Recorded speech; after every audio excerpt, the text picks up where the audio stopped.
একজন পুরুষের জীবনের মানে অনেক সময় নির্ধারিত হয় তার আয়ের পরিমাণ দিয়ে। সে কতটুকু রোজগার করে, কতটা পরিবারকে দিতে পারে, এই হিসেবেই যেন তার শ্রেষ্ঠত্ব, সম্মান, এমনকি ভালোবাসার পরিমাণও মাপা হয়। বাড়ির ছেলেটা যখন বড় হয় তখন সে বাবা মায়ের স্বপ্ন পূরণের দায়িত্ব নেয়।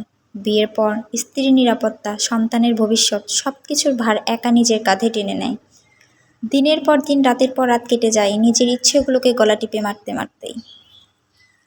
তার নিজের কোনো দুঃখ প্রকাশের জায়গা থাকে না।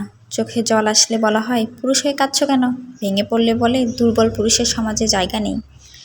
এই মানুষটা একদিন চুপ করে সব কিছু দায়িত্ব পালন করতে করতেই দেখে নিজের জীবনের পাতাটাই ফাঁকা।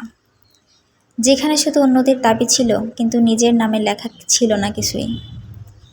সে ভাবতে চায় এখন নিজের জন্য কিছু করব, কিন্তু তখন তার বয়স গেছে, সময় গেছে, স্বপ্নগুলো গেছে, থেকে গেছে শুধু কর্তব্যের ক্লান্তি। সমাজ বলে পুরুষ সব পারে, কিন্তু ভুলে যায় পুরুষও মানুষ। তারও হৃদয় আছে, দুর্বলতা আছে।